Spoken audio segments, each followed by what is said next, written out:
All right, I think we're on. How many folks we got on here, Devin?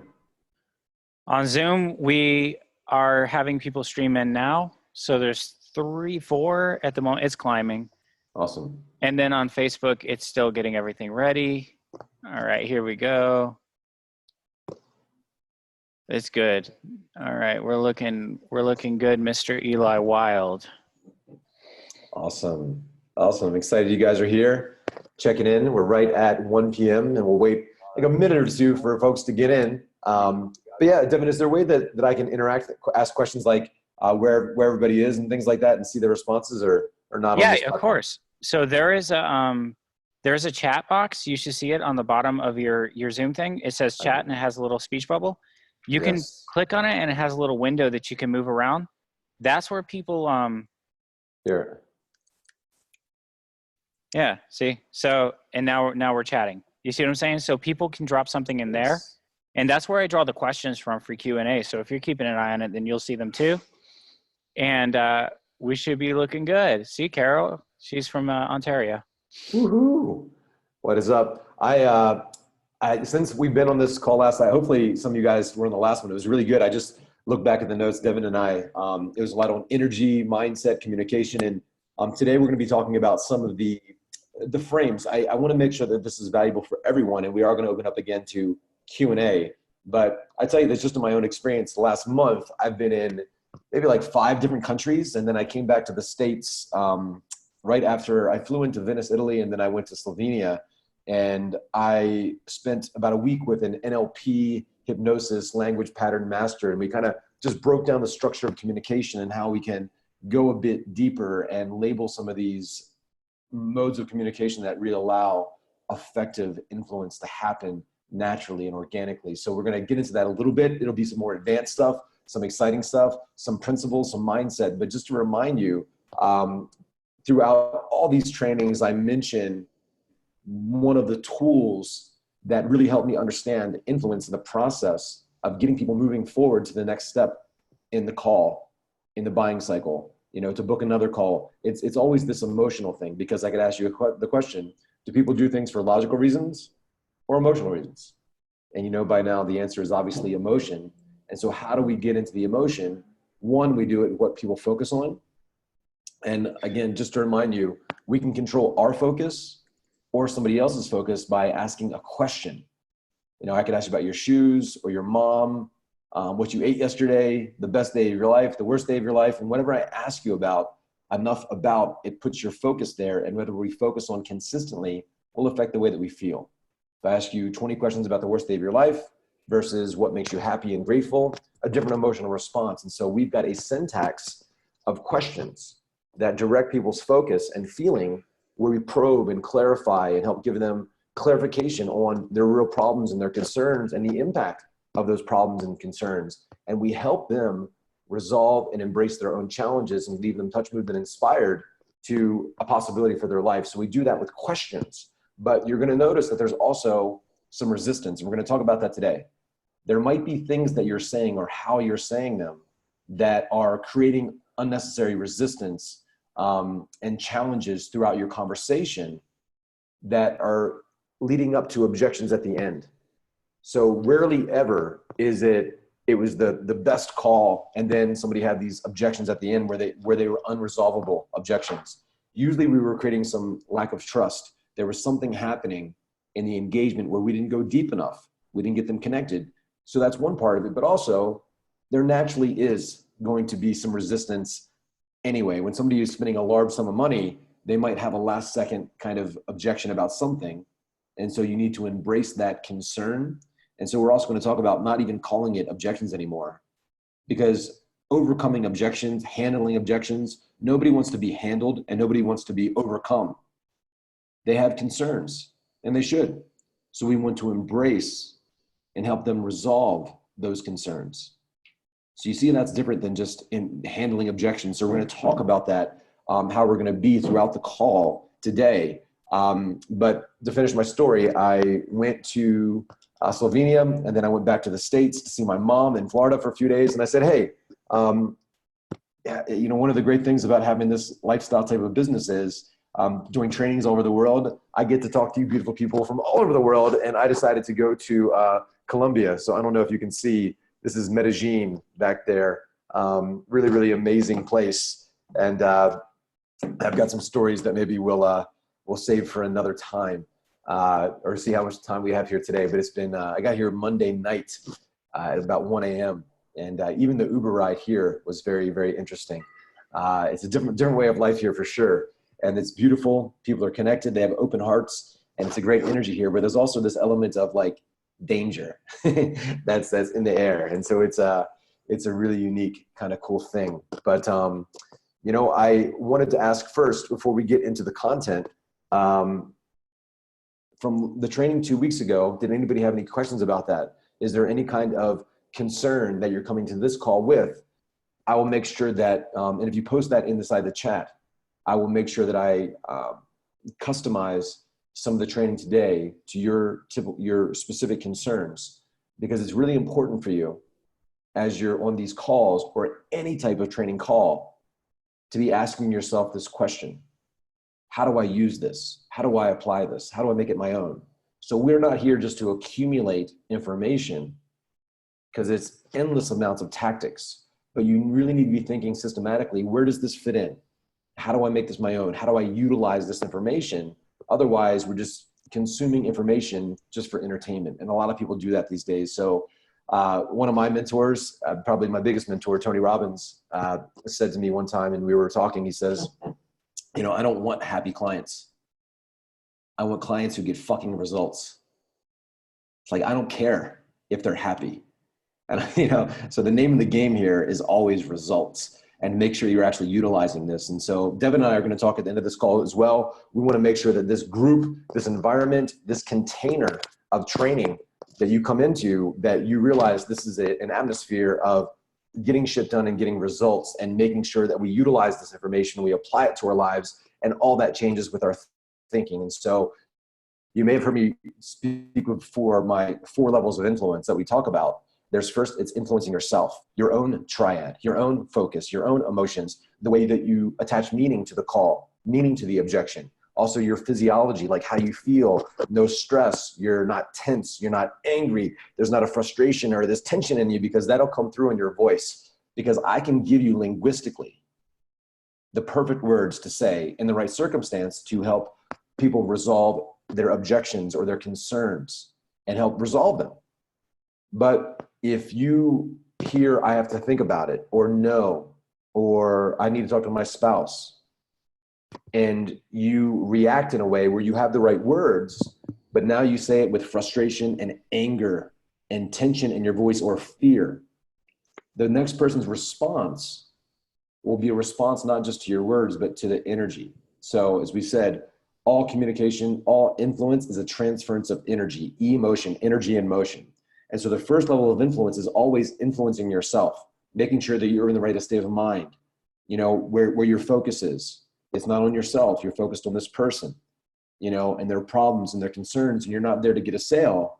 You're there to get somebody to make the best decision for themselves. So you're unattached, you're neutral. So your focus, the meaning that you have to the call, the meaning that you have to these concerns is all positive. So that's level 1 influence, and you must condition yourself daily, part of your morning formula, your routine, your pre-call prep. That's what we talked about last week. Just as a recap, 3 things that always need to be in check before you hop on a call is 1, your belief system. And again, a belief is a feeling of absolute certainty. Certainty is the lifeblood of sales and business.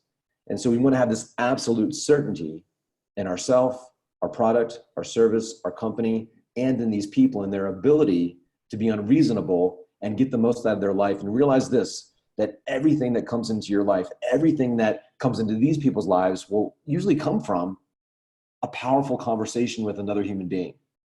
You are the tip of the spear. You are on these calls to penetrate somebody's world and get them thinking differently about their challenges and why they are where they are.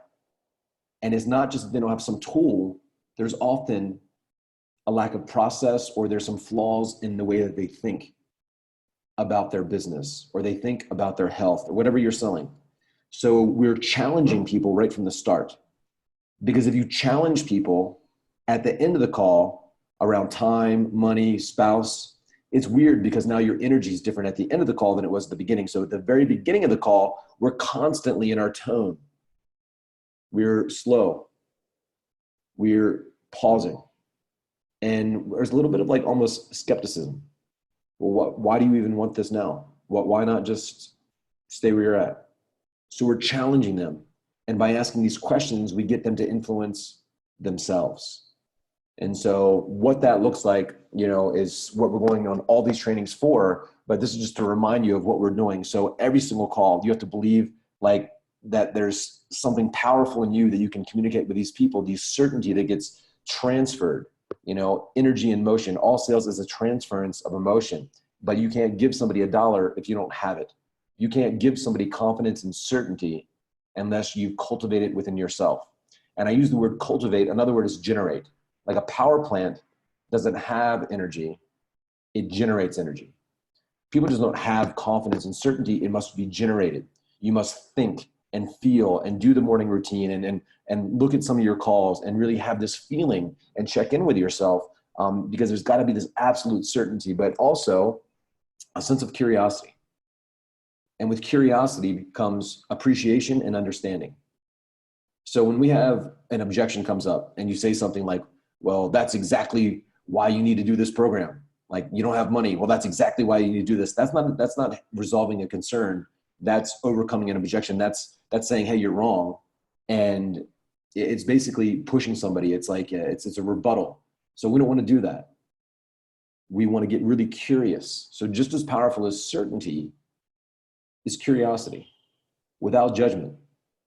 Seek first, as Stephen Covey said, seek first to understand and then to be understood. So based on the fact that you told me you want this, I'm curious what's coming up for you. And so getting them to really think about their processes and how they deal with challenges in their life, because realize they're on this call, they raise their hand, they've admitted that they have a problem, but there's going to be some resistance there because all transformation, all investment, it costs something, not just financially, it costs emotionally, mentally. And it's because they've not maybe done the work up until now is the reason they're having those concerns. So we want to challenge their thought process and get them to make new decisions in the moment for themselves. And the way that we do that is with a lot of softeners. And we're going to talk about that a little bit today. So getting permission. Hey, would it be okay if I challenge you on that? Would you be open to possibly looking at that another way? And so instead of just overcome the objection, we get permission. We use softeners where now people are open to being led.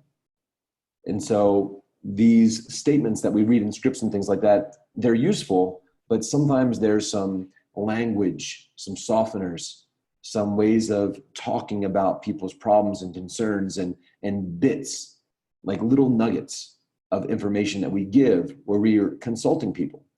Example that I got from Taylor, I listened to one of his calls, and there was somebody who had been in a program or was in a program and spent a lot of money and it wasn't working out and was hesitant to invest in this new program with traffic and funnels. And so he said, the mistakes that we make in the past are a lot like the tuition that we pay to give us the wisdom that you now have to make a better decision in this moment. And so he also talked about this thing called sunk cost. Like, say you have a real estate property worth 200 grand, you put 100 grand in it to get it up to, to sell it for 400,000, but now you're like $300,000 in and you've got to put another 100,000 in. So it's sunk cost. Even if you keep on taking good money, chasing bad money, and it's like a bottomless pit. So sometimes you just need to cut your losses and move on. And so that's also an analogy, sunk cost as it relates to real estate. People are like, oh, okay, I get that. And they can see how that relates to investing in this new program. So these are agreements and these are dialogues, and you want to have some of these in your back pocket that if you have consistent objections, you have ways of communicating where people get clarity and speaking in metaphor, using analogies, using softeners, getting permission, and getting people to see where they're at and their challenges around money or time or spouse to be a bit different. And pretty much all the questions that we get on here, a lot of them have to do with objections. And so Also, what we're talking about today is to prevent the objections from coming up at the end. We're getting them to convince themselves. And the way that we do that is by not creating resistance. Some of the things that you guys say on your calls is creating resistance. And so we're going to get into that. But again, a quick recap, the belief system has got to be there. Secondly, we have a clear outcome on these calls. You got to know where you're taking people to the best decision for them, but realize this, that all decisions, all choices are preceded by thoughts and feelings. The way they're thinking about things, what they feel about things. So thoughts and feelings are what lead to action. And so we're not just focused on getting them to take the action of, say, buying your course or your program. What are the thoughts and feelings that they would need to have in order to move forward? And you're saying things like, well, here's something you might not have thought about. Hey, would you be open to look at it a different way? So we're changing their focus, we're reframing the meaning, and we're getting them to shift the way they feel about their challenges and begin to question themselves about why they haven't done something, why they've not been committed, and really get them to look at their problems in a different way where they're hungry to get the solution. And again, it's not even your solution yet until you get the end. Getting people hungry for a solution is different than your solution. So a solution question, you might want to write this one down, is if you were to find a way that you could X, say improve your sales. If you could find a way to improve your sales without having to change all of your systems, well, when would you possibly want to implement that system? And they'll usually say something like, well, as soon as possible. And you'll say, well, why is that important to you now? And then the response you get back, if there's enough trust and connection, they will start convincing themselves why they need to take some new action. So that's just a recap. Oh, and then the third thing, physiology, making sure you're in a physiology and psychology of excellence. Those are 3 check-in points for every one of your call. That's a little recap from the last couple trainings. But again, if you guys have questions or anything like that, start putting them in the chat, because we're going to go deep and we're going to cover a lot of content in about the next 20, 25 minutes. And then I'm going to open up some Q&A, maybe go about 30 minutes and then open up the Q&A. And I am cool if we go long, if you guys are. I did a training yesterday for a company and we cut it short at 2 hours. So we're going to take a lot into a little today. And I'm just going to remind you, oops, I got Devin says host disabled attendee screen sharing. So I do need to share my screen. So All right. do that. Second, let me figure this out. Ryan from New Jersey, what is up? Saskatchewan. I probably murdered that pronunciation. Saskatchewan.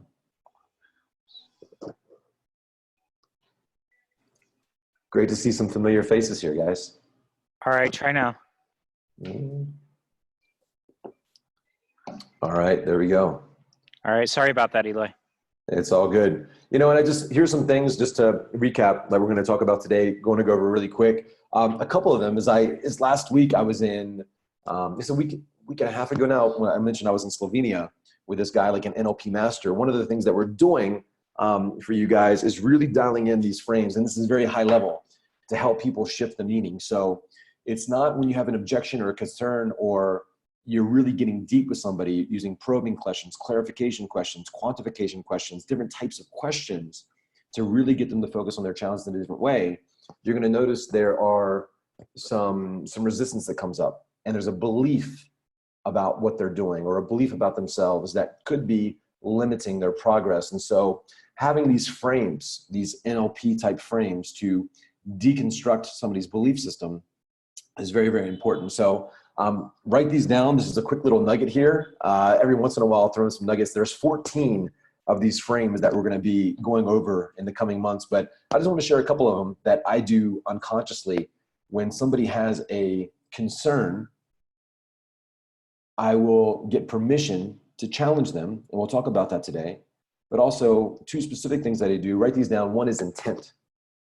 Intent. I reframe their concern with an intent pattern. So somebody says, I don't have the money. Well, I'm sure your intention is to play safe here because you really don't want to take any risk. Am I hearing that correctly? So I'm reframing money that it is just a desire to feel certain. Well, I'm sure your intention, if I talk to my spouse, well, I'm sure your intention is to have a great relationship with your wife and to really make her happy. So I'm reframing the intent. So that's not enough though. The other frame that I want you to talk about, and you're going to begin to notice me, it's going to take you a while to master this and you can script this out. But the second frame is called hierarchy of values. Hierarchy of values. So a hierarchy presupposes that there are levels to the things that we want. So we all appreciate or value things like health, family, love, success, God, religion, whatever it is. But there's a hierarchy. So if somebody, say there's a man that has a opportunity to go to his son's baseball game and it's at 3 o'clock on a Saturday, but he's also got an important work meeting, he will choose based on his values in the moment. So if he values family more than success, he'll go to the game. If he values, this is more important.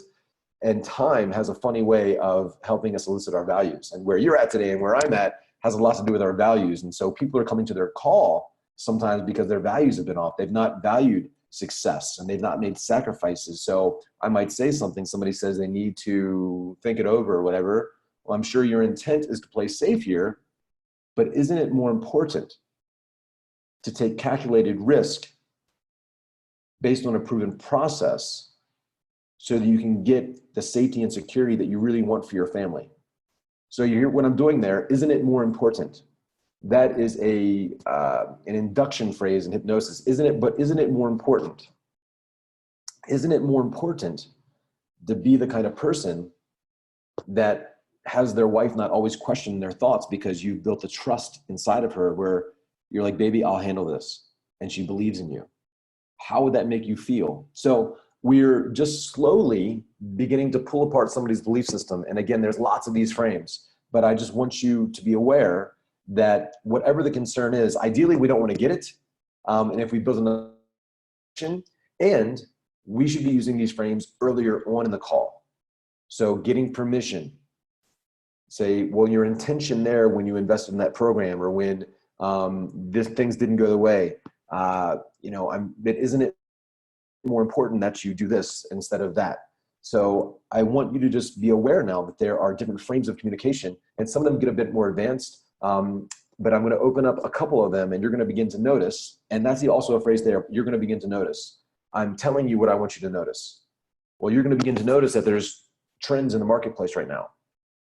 And a lot of people aren't tapping into them. And I'm sure your intention is to do things the tried and true way, but isn't it more important to stay ahead of the curve?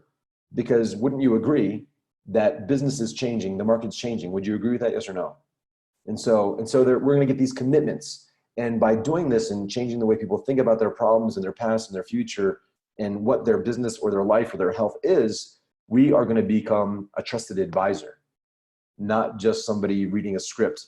But we're going to use communication and these questions and these frames of communication to get people thinking differently about their concerns and getting them to handle their own objections by diffusing them, getting clear, clarifying, and changing the mode of the communication in a way where they feel more connected to us and they are inspired to make a change now instead of someday. So also, as I touched on, we're going to call it from now on out committing, not closing. If you were, say you just closed a $25,000 sale and you were in an office and then you pick up the phone and you say, hey, I just closed this guy for 25K. And that prospect, that new client overheard you say that. How would it feel if that happened to you where somebody said, I closed to this person? You'd feel a little taken advantage of. So we're not closing people necessarily. We're doing that, but we're getting them committed. So I want you to think of it as getting people committed for their own reasons. And again, that allows you to be neutral and you're not doing something to somebody. You're helping them get commitment that they've not found in their life so that they can get exactly what they're wanting. So think of it as committing, not closing. And as we said earlier, nobody wants to be overcome or handled. So we are embracing and resolving concerns. And that's natural.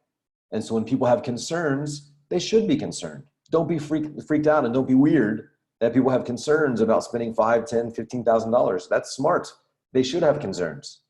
And if you're reactive and negative and frustrated, Well, it's like a test. They're testing you. It's like the universe or the world is testing you to see if you can still be present and certain in the eye of the storm, in the eye of the hurricane that somebody's throwing at you, their hurricane of emotions and their uncertainty. Can you be rock solid for them and make them feel safe?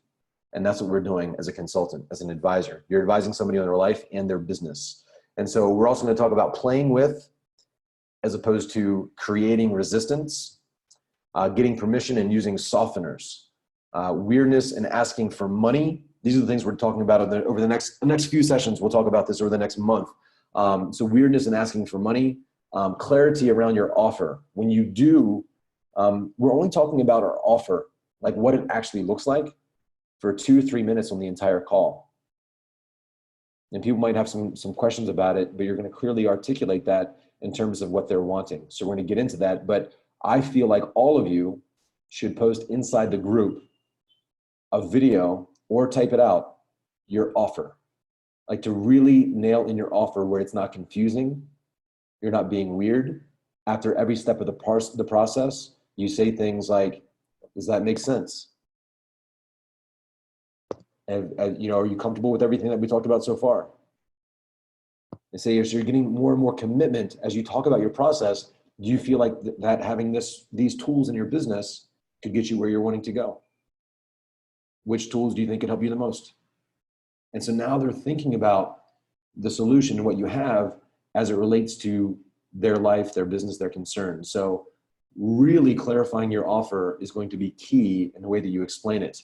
And something we're going to do next month, we are going to talk about drawing out your model, and that's going to make it really easy for them to say yes to your very clear offer.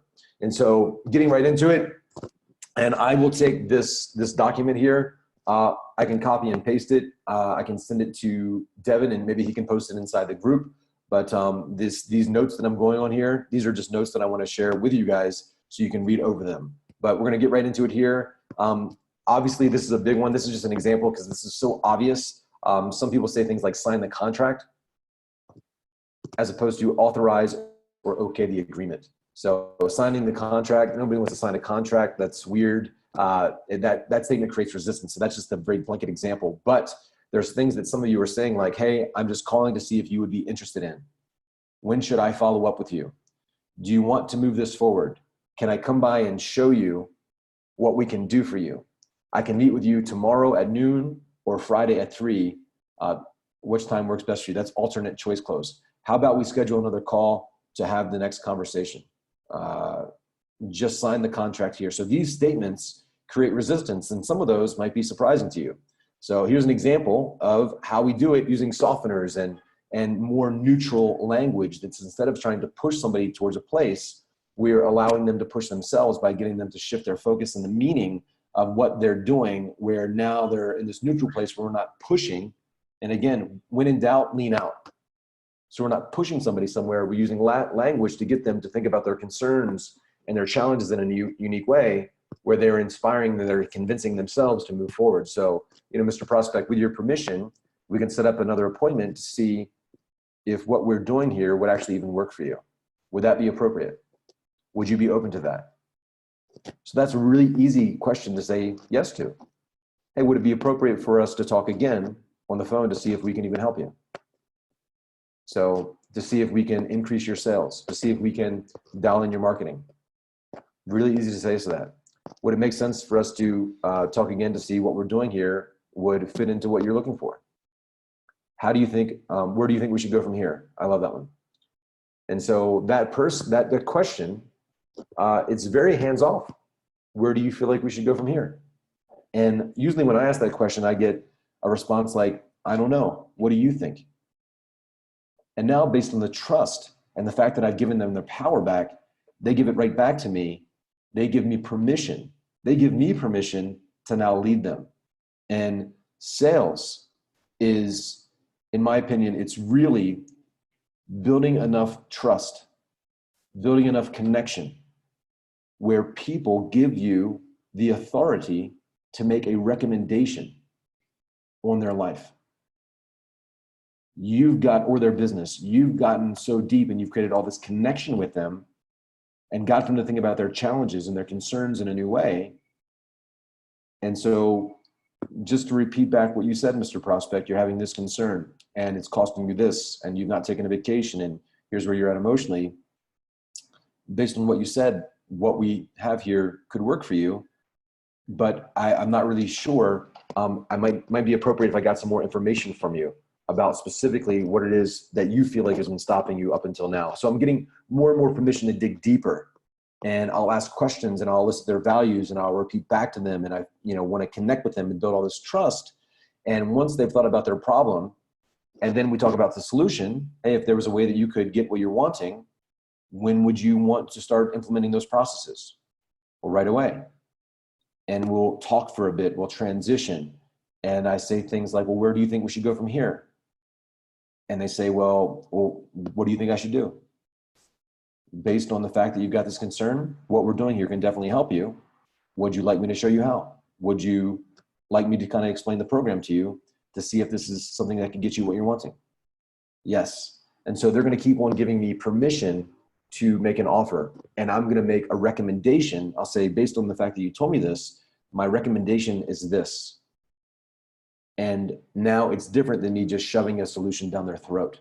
And so we want to make sure that we're not creating resistance. And the way we do that is with these exact questions that I've used a bajillion times. So would you be open to us having another conversation to see if what we're doing here could possibly even help you? So don't be assumptive towards or away, meaning you don't assume that you know what an objection means. Also, you do not assume that they need that you need to push them. And I love this when I've listened to Taylor Welch's calls, who's a beast, by the way. Love this guy.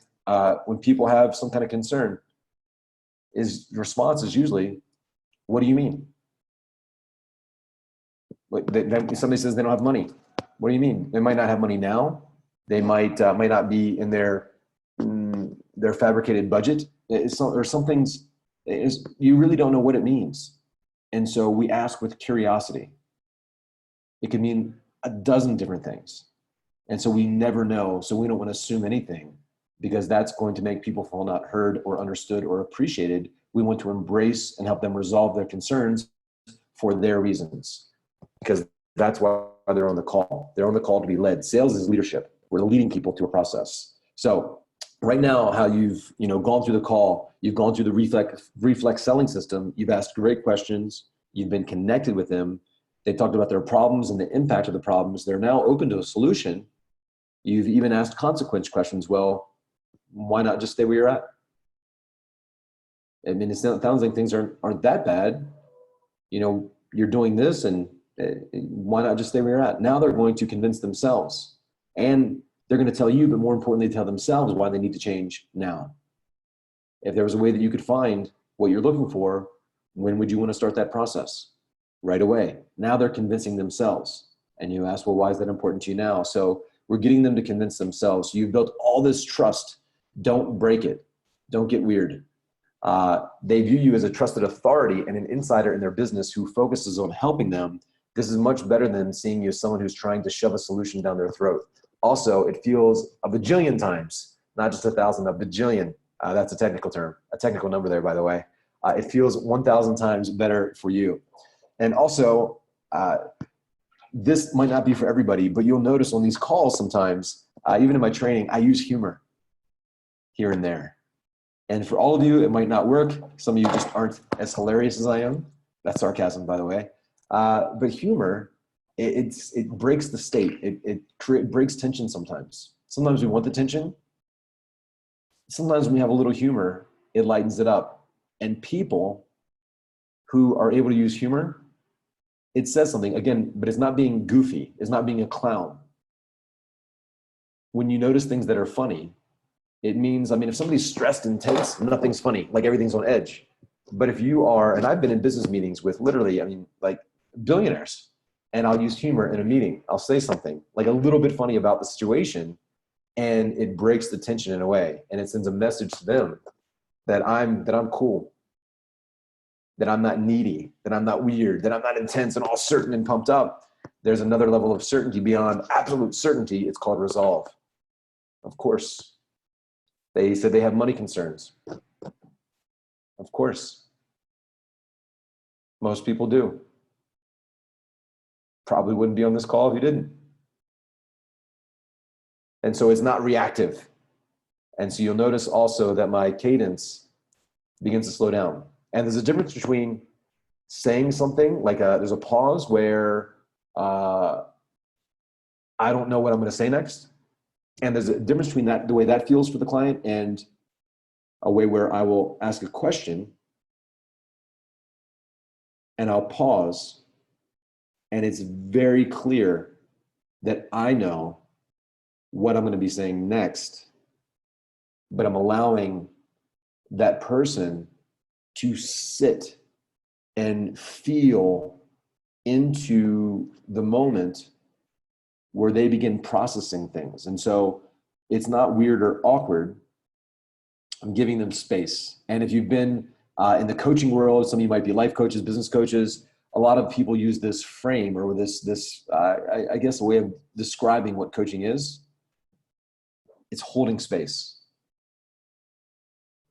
And again, it's the music. Music is made, it's the spaces between the notes that make the music. And so we create depth and more power beyond our words when there's that presence. So I don't do the entire training like that, because otherwise it'd be freaking boring and it would take twice as long to get half as much done. And I just think that you guys wouldn't be on these calls as much, and it just boring if people do that on these calls. But you're not on these sales calls, by the way. I'm on this training partly to keep you engaged and a little bit entertained, and give you some great nuggets that you actually apply to your life. But I want you coming back every couple of weeks, so I've got to be a little bit more entertaining. These sales calls are not this. Training has got to be fun, in my opinion. And training is very different than studying, because studying, you might read 20 books on 20 different subjects and you're all over the place and you've created confusion. But training means you do something over and over again, over and over again, over and over again, and it can get boring. So we want to make it exciting. We want to say these words and those questions, that is, whenever you want to say them 20 different ways. You want to have fun saying them, put some emotion in your voice.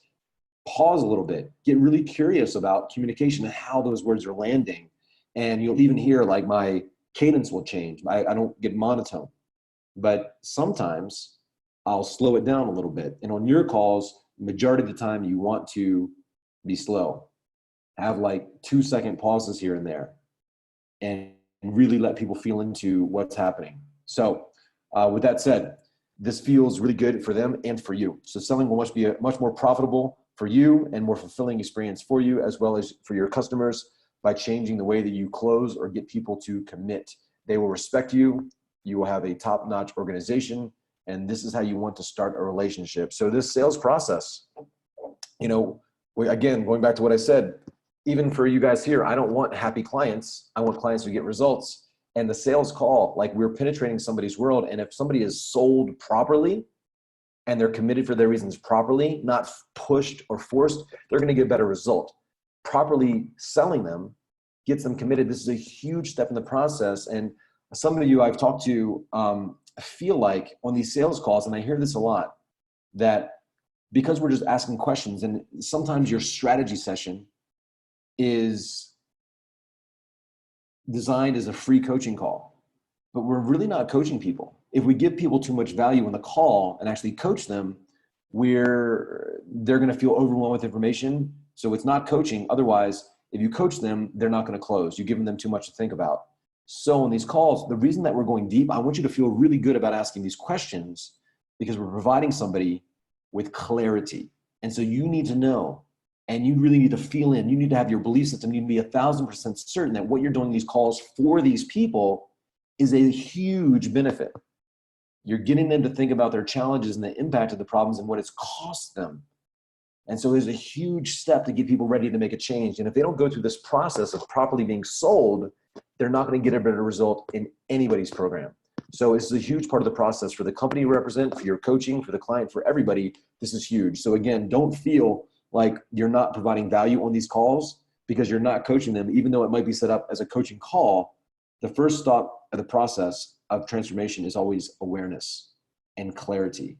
So you're getting them really clear, and that is hugely valuable. So feel good about going through this process in the reflex selling system. And what we're doing here is just adding some different layers to the cake, some icing. And then when things don't go according to plan, recognizing what we can do, not just on the back end to help overcome or handle objections, but how do we play with the resistance at the beginning of the call? How do we set up a frame, set the agenda in a way where people get open to us challenging them? We get permission, we slow things down, we really challenge their thought process, not just what they're doing. We challenge the process of thinking or believing or lack of action or lack of commitment or their choices that led them to the moment. And so now they're beginning to question their own thought process, and we're giving people an opportunity to make new choices in their life. So that's what this is. So it's not just having a deep call, transitioning, and then closing. The entire call, there's that thing you've said, always be closing, ABC, but it's more like always be enrolling and always being challenging. Always be opening. Always be opening different layers of belief and thought process and understanding into the portal of somebody's mind and world and business, so that they have more depth within themselves and feel more emotion with that depth, so they feel more compelled to take a new action today with you as the trusted advisor.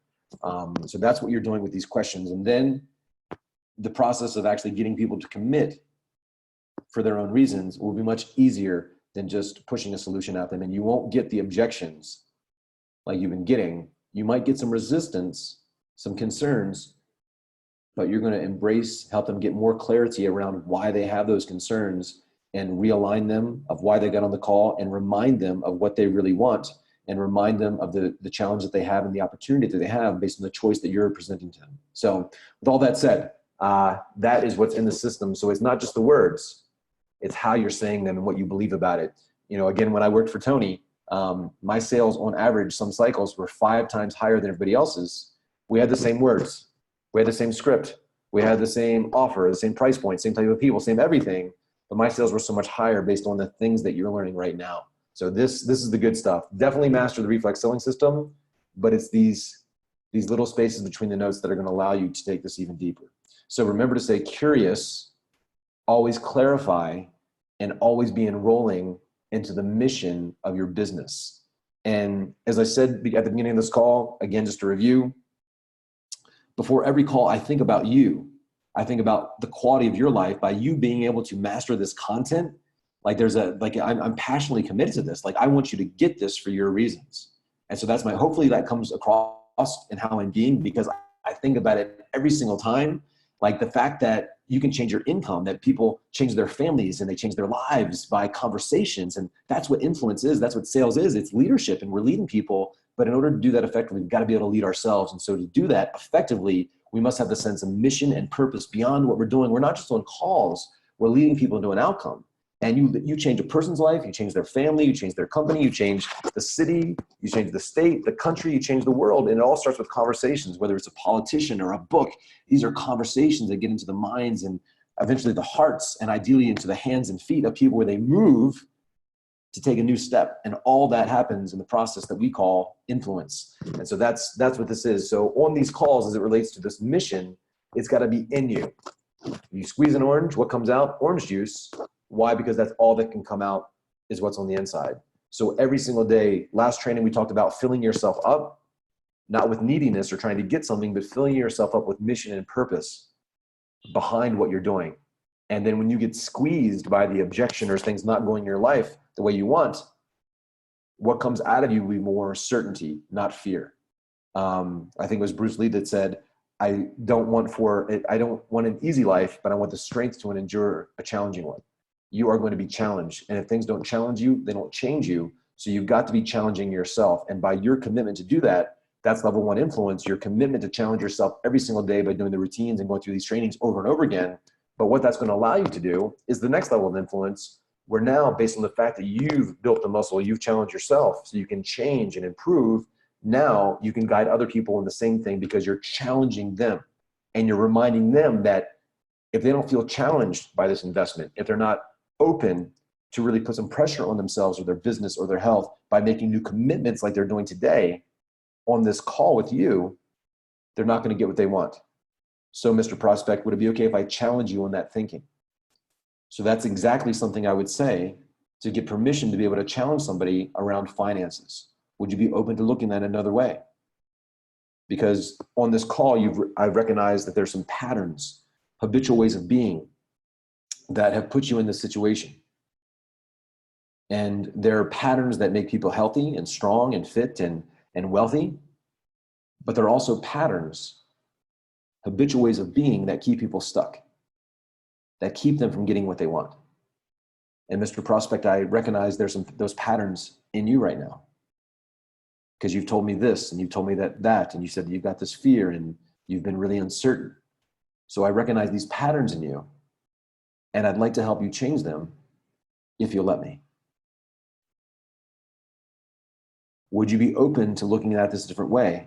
Would you be open to having an honest conversation with me about your financial situation to see if we can help you resolve these challenges in your business despite some of the current concerns you have about investing right now? Would you be open to that as a possibility? What is someone to say to that? So if I were you, I would go back and script that out, because we could script it out for you, but if you go back and to this same part of the call that you're going to get access to and script out that exact words over and over again and read it, it'll get in you even more effectively. And so I want you to recognize that what I'm doing here is giving you real examples. And I would have said it on a call, probably a little bit even slower, where they could feel into how I'm changing my focus, and I give them their power back. I'd love to help you break these patterns so you can get what you want if you'll let me.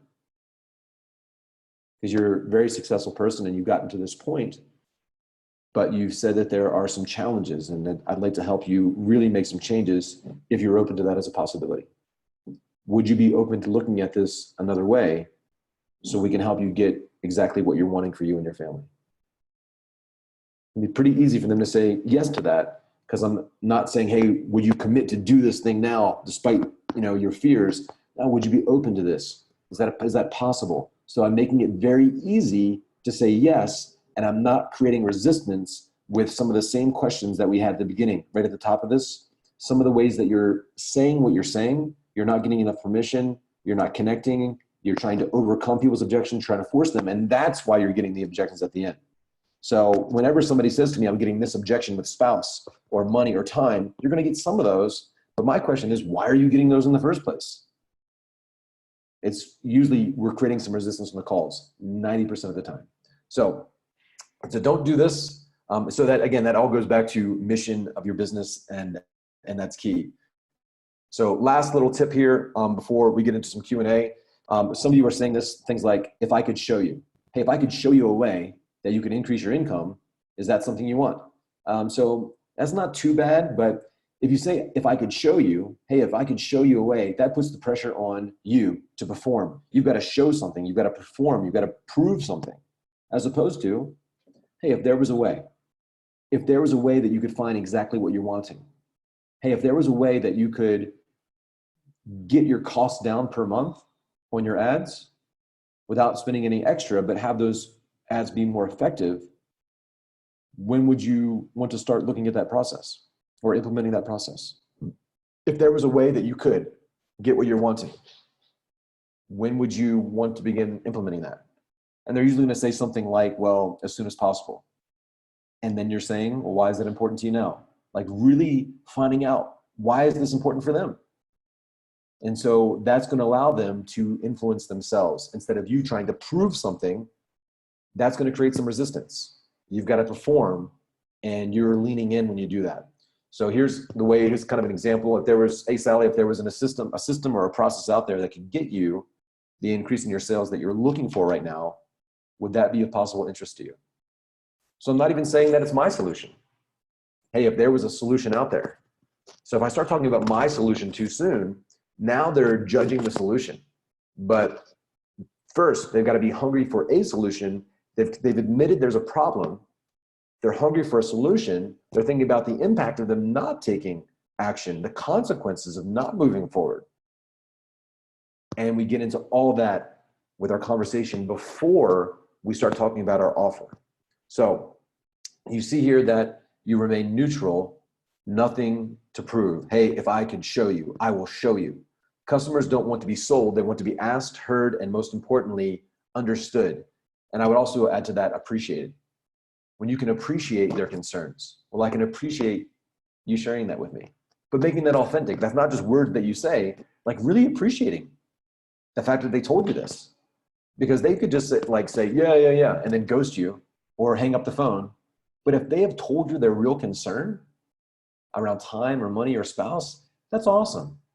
There's some trust there. Don't betray their trust. And so we're communicating in a way to increase trust. And so you do that by providing neutral and not pushing people. Again, customers don't want to be sold. They want to be asked, heard, understood, and appreciated. So if it's a longer call sequence, questions like this, hey, with your permission, what I'd like to suggest the next step is, would that be appropriate? Would you be open to that? Would you feel comfortable with that? And you've heard me say stuff like this. A way to customize that would be, hey, would you be open to possibly having an honest conversation about your financial situation? So that's a way that I would customize that question.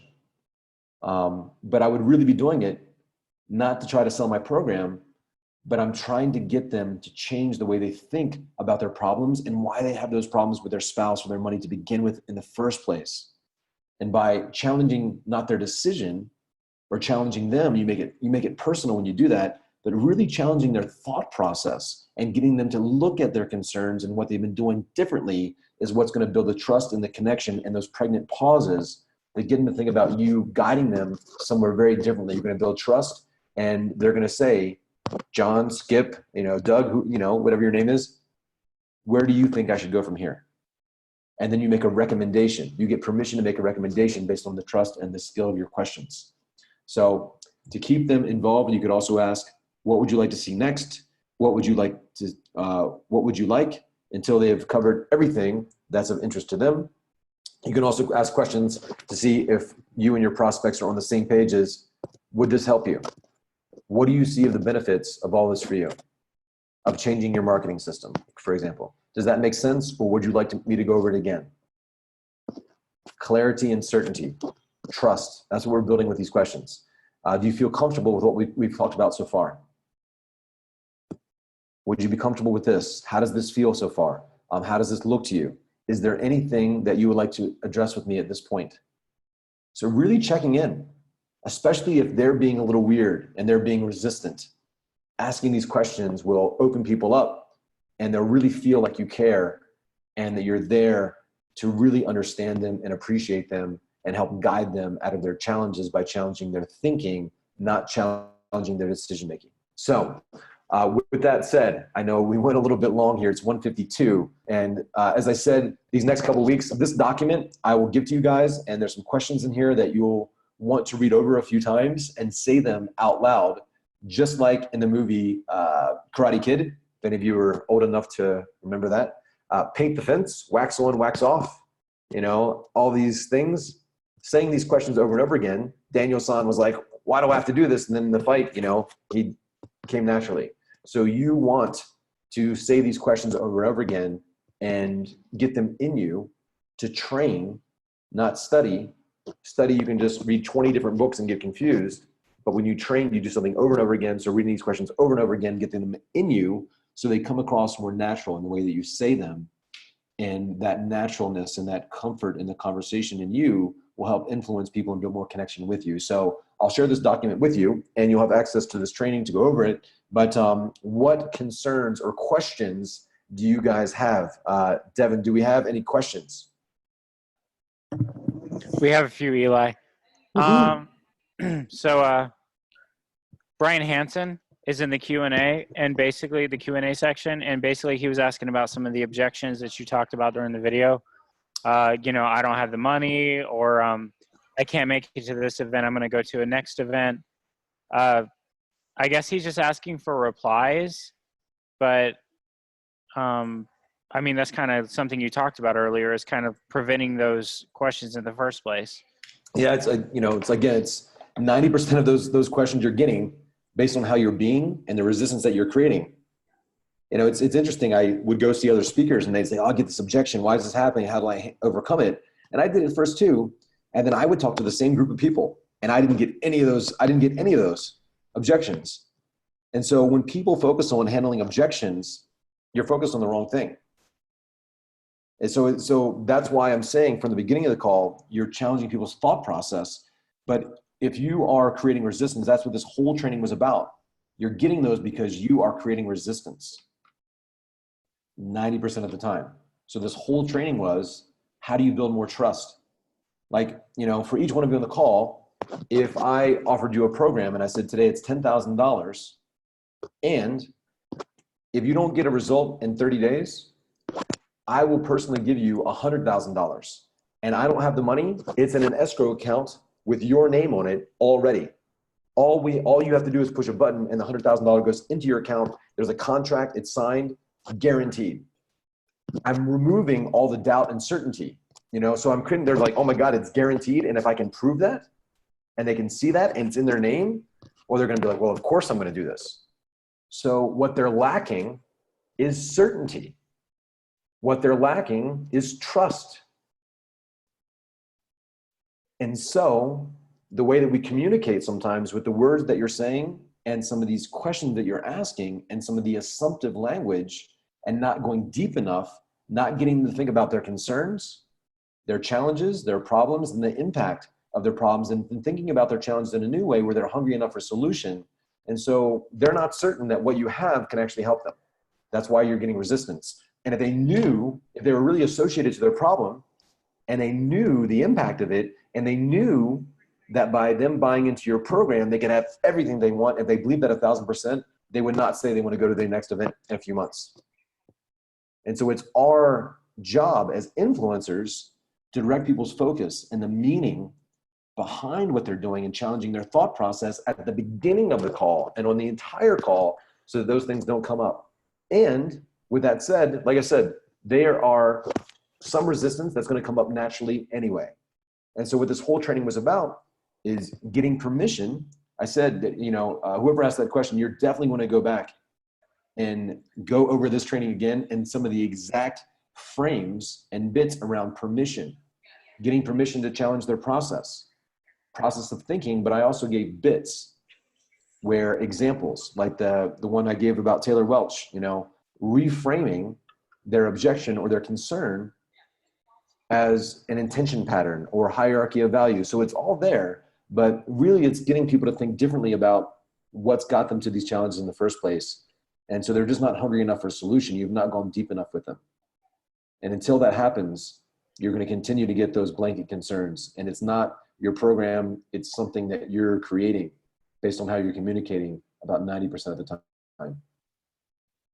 So definitely, you're definitely going to watch this training again if those are your questions. All right. So, hey, Matthew Strom. Matthew Strom typed out a long question stream, and I just want to know, Matthew, are you down to clown, bud? You want to come up here and actually talk to him? Because that's a lot. All right. You got it, my dude. Let me get you set up.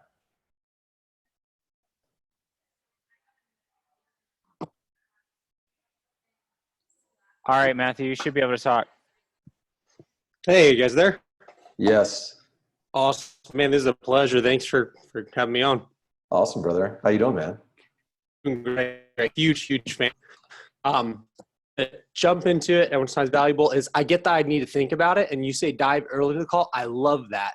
And so I feel like, one, I'm not pushing enough pain earlier in the call. So I deal with auto repair, and they say, hey, I got to think about it. And I say, hey, I totally understand that. Tell me, what do you want to think about it? And I just don't know how to keep going and not feel pushy. So they say, hey, I always think about it for a day or two before I make any investment. And I say, okay, got that. My question is, where earlier in the call do you see that coming up? So I get pain of, hey, I need to grow my business. Why do you need to do that? Man, my wife, we're not bringing home enough revenue right now. I can't pay for gymnastics for my kids, all that stuff. And I say, awesome. And I feel like that's enough pain, but I feel I'm not anchoring that somewhere to be able to bring it up later in the call. Because then I'll say, hey, well, you said you want to do this. You said, this is why you're in all this pain. And then they just say, well, I still need to think about it. So can you tell me, do I need to go in more pain, or am I missing something? Or, I mean, I'm going to rewatch the training, but does that all make sense?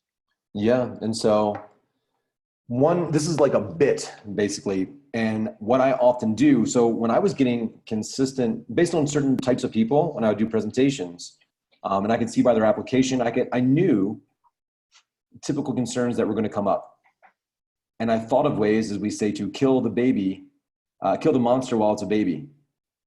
And so I want to create agreements that make those objections go away. So here's an example. So I do a little bit of teaching. And again, when you're presenting something, there's 3 ways of selling. There's pitching something where you just talk for 30 minutes and then ask people to buy. It's a pitch. Or Socratic method where you ask lots of questions. Really powerful. We're talking about that. But what we're doing here is even more powerful. It's dialogue, where you're having a conversation with somebody, asking them questions, getting them to reflect, but also offering insight. And so one of the ways that I would do it, is I would consistently, given the application or the type of people, I would ask people oftentimes if they had read the book Think and Grow Rich. So I'm talking to people so I'm listening on that call that you're on with these people about their challenges and their concerns and their wife, and I'll offer people insight, and I'll say something like, well, have you read the book Think and Grow Rich? Most people have.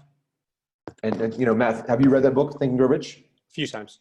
Yep. In that book, Napoleon Hill interviews 504 of the most successful people in the world that changed the world. Alexander Graham Bell, Thomas Edison, Henry Ford, the Wright brothers, all these people, and came up with all these principles of success. There's like 13 or 17 of them.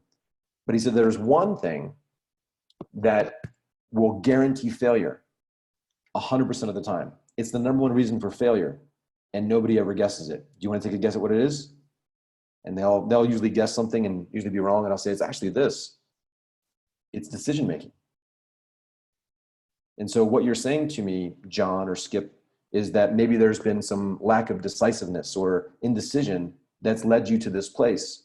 So if you've ever been in sales, you call a company and you ask for the what maker. And they say decision maker. So what you're telling me, John, is that people in business who can't make a decision are pretty much useless. They're ineffective as leaders. Nobody wants to talk to a person who can't make decisions. And so if you want to get your clients to make strong decisions, I really do believe that we can't give somebody something that we don't have. I can't give you $1 unless I have $1.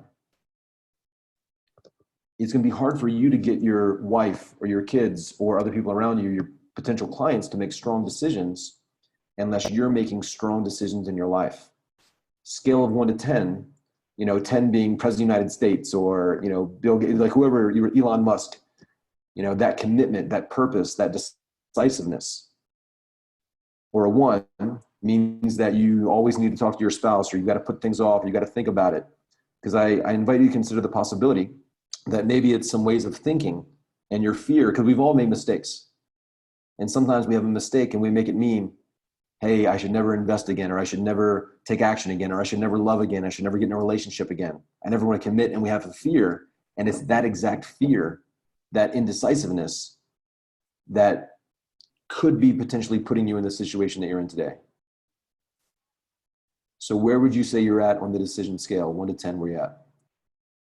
So that whole thing was like a bit. We've got a dialogue, and I would have slowed it down and used some of their exact challenges, and I would have customized some of my words where it's really associated to them. Does that make sense, Matthew? It totally does, because you totally changed the frame completely and took them to a new space. That's exactly what I was looking for. And I need to customize it to me, but that was huge. I really appreciate that. That was awesome. So that's something called a bit, where, there's this one, I remember doing seminars for this certain company. It was like a network marketing company, all talking about success. But these people were, talking about success, but they're fucking broke. And they're wearing their talking about how they're going to make millions of dollars, and they got their, I'm going to sound like a judgmental jerk right now, but they're wearing like $100 suits and, $40 shoes, and, talking about how they're going to be driving Lamborghinis and stuff like that. And, and I'm just like, whatever. And, these are all people at the end, not committed. And I knew that was their thing. And so this is an example of a bit that I would do in a presentation, like a seminar, like I'm teaching on stage. And I would talk about this. I'd say something like, who here has ever had some challenges with money? Me too. But here's what I realized one day. Like I would always say, like, there'd be something I want to do. I want to go to an event. I want to invest in a program. I want to buy this car. But my habitual pattern was, I don't have the money, or I'll do it next time, or I got to think about it. But maybe you guys can relate. Maybe you've had a time in your life where you wanted something so fucking bad, you were not willing to settle. Maybe somebody when your family got sick and you didn't have money, but you found the fucking money. Maybe there was some time when you didn't have the time, but it meant so much to you, you found the time. You know, have you had a time in your life where your back was against the wall, but you tapped into something within yourself, your determination, your hunger, your certainty, your faith, and you just found a way to make it happen? If you've ever tapped into that part of yourself, say I. And then it would say I, so me too. And here's what I realized one day, that those times when I said I couldn't afford it, those times when I said that I don't have the time, when those times when I said I got to think about it, I realized that if I had just been more committed, if I had been more determined, if I'd been more hungry, if I had a higher standard for how I live my life, I would have found the money. So if I ever catch myself saying, I can't afford something, I say, Eli, you are a fucking liar. You're lying. Now, I'm not lying to say that it's hard, and I'm not even saying that I'm lying. I'd be lying to say that I don't know how. But to say that it's impossible for me to do something, that it's impossible for me to find money, when it's impossible for me to get the things that I want to make my family's life better, that is the biggest lie I can ever say to myself. Because when I lie to myself about what's actually possible, what do I kill? I kill everything. I kill the possibility of me actually moving forward. And I realized that we all have these breaker switches. We all have these things that we do unconsciously, habitual patterns, things that we say that stop us from tapping into determination and our faith, because it's inside of you, just like it's inside of me.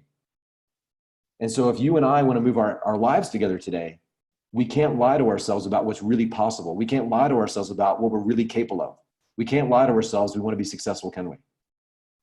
No. And so there's that no. And so now when I ask you for money in about 30 minutes towards the end of my presentation, what are you going to say? You can't afford it? So what I've done is I created an agreement, and I got them to say yes, that if you want to be successful, so it's not lack of resources like money or time. The ultimate resource is human emotion.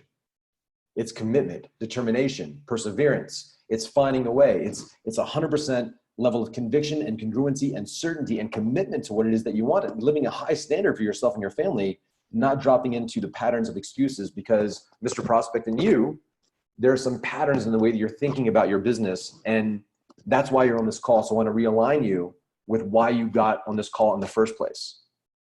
And with your permission, I'd like to ask you some questions about the thought process of not making decisions that have led you to this place. Because in you, I recognize there's some patterns in your thinking that could possibly be limiting you. Because you said that you always need to do this or you always need to do that. Well, how's that been working for you so far? Would you be open to maybe the possibility that it's something in your thinking or the way you communicate with others and yourself, or the lack of belief in yourself, your lack of certainty around what you're doing, always looking for permission? Maybe it's the challenge in your thought process that have led you to this indecisiveness or this lack of money. Would you be open to looking at these challenges in a different way? So I wouldn't have said all those words, but you're seeing what I'm doing there. Yeah, totally. And so there's bits, and again, you'll want to go through this training a couple times, but what I'm doing is I'm always, as I said right from the start, we're challenging people throughout the call on their thought process. But if I'm getting consistent objections and concerns, you want to feel into that in the beginning and be challenging their thoughts around why they have those concerns, and getting them to think about those challenges in a new way and getting them to a different level of commitment. Say, it's, if something doesn't challenge us, it doesn't change us. And, in order for you to get that, we could help you out. We could give you the perfect solution, but you might need to have more commitment, more certainty. You might need to be more decisive and make better choices if you really want to have this goal. So would it be okay if I challenge some of your thought processes that have put you to this place so that we can help you resolve those concerns so you can really get what you want? So it's also these frames that we're going to get into. Somebody says, I don't have money. Well, the real question is, so I'm changing the focus with every question. The real question is, why do you feel like you're in a position where you consistently don't have money? Or why do you think that at this point, how long have you been in business? 2 years? Why, after 2 years in a business, are you still in a process of not trusting yourself enough to make effective decisions in the moment? because and listen to this, here's another bit, check this out. And so I also will interrupt the pattern a little bit with, like, say, a question. Mr. Prospect, do you like the Olympics? Do you watch sports? Most people, yeah, it's like, I love watching the Olympics, and people from all over the world, the best of the best, get together. And the fascinating thing about the Olympics is, what separates the winner, the person that gets the gold medal, from the loser is often like 0.2 of a second or 100th of a second. It is so crazy, the margin for error. And I don't know what your athletic ability is like, but I think you and I will probably never go to the Olympics. I don't know if that's not negative, but most likely. And so for me, Mr. Prospect, business has become my sport. And would you agree that this thing called business is somewhat competitive? Would you agree with that, yes or no? Yes. Some competition out there. A lot of people out there want your prospects, your clients. Some businesses are successful, but that 95% of businesses are out of business within 10 years. It is a business. The people that actually succeed, it's not just what they're doing. McDonald's doesn't have the best hamburger. They have the best system. And what separates the winning entrepreneur, the 5% of people that succeed versus the 90% who fail, is their process of thinking. Because here's what's true. What separates the gold medal person from the loser is a fraction of a second. And in the game of entrepreneurship, our sport, entrepreneurship, business, what separates the winner from the loser is their ability to make decisions. Because check this out. Imagine somebody sees an opportunity and they get all the information and they say they got to think about it. And let's say they think about it for 2 weeks, 3 weeks, 2 years, and they come back. Has the information changed? Most likely not. It'll be the same offer. The only thing that's changed is they have a pattern of wasting time. Now they waited 2 weeks. Now the competition's 2 weeks ahead of them. The competition, every time we say we got to think about it, we put things off, we give the competition a 2-week head start. And so people wonder why the 95% fail. It's their process in making decisions. And so say you think about it for 2 years, you come back, information hasn't changed, or maybe now it's irrelevant, or you've not created the momentum that you need to get your business moving in the right direction. So you hear that whole bit, that was an analogy around investing related to the Olympics. So you see what I'm doing there? I'm changing with my dialogue some of these bits, what it means to put things off, what it means. What I see is two things. One, totally. The second thing is that a lot of people know this on the surface, but when you dig in there and you're actually changing their mindset along that journey, and they have to go through that journey and you have to move them. And I think that's just awesome. That is just fantastic. And so if you don't mind me taking one little more step, go ahead. Sorry. Please. Yeah. Oh, I was saying that I'm advising them on their thinking, not just like to buy my program, but I'm challenging their thought process about why they have these concerns or challenges or objections in the first place. Why are they in this position to begin with? And I'm advising them that, hey, they might want to look at, it's not some magical fairy dust thing. It's something inside them. It's their mindset, their psychology, their ability to be an effective leader. And so really looking at that and having some analogies or metaphors that they can relate to, that we now relate back to them, their business, and their specific concerns they're having now. And now they're realizing it's not a lack of leads. It's not a lack of income. It's not a lack of resources. It's a lack of commitment or decision-making or something else. And so we're going to help them break those patterns and remind them, of course, you're going to have some concerns. Of course, it's going to be uncomfortable. If you felt like if you already had the money, you probably wouldn't have gotten on this call. The reason of this isn't to get you invested in a program. The reason for this call is to look at your thinking about your business differently. And then if it makes sense to move forward, we'll talk about that as a possibility. But for right now, we're really talking about your thought process.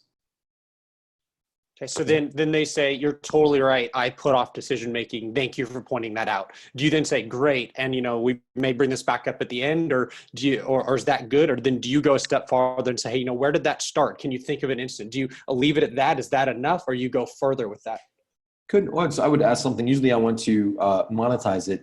That ability, scale of 1 to 10, where you at there? How much money do you think that's cost you in the last 2, 3, 4, 5 years to not make effective decisions?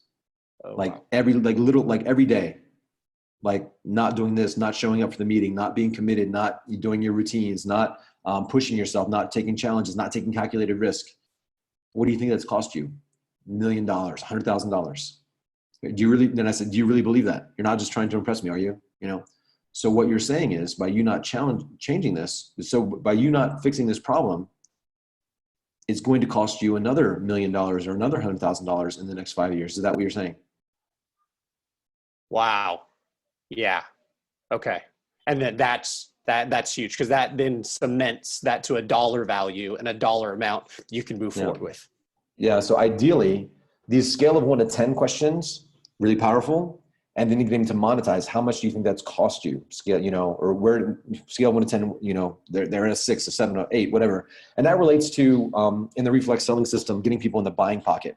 So with these questions also, we talked about this before, I'm setting the criteria. When I would do these Robbins meetings, I'd ask people, scale of 1 to 10, where do you think that you're tapping into your full potential?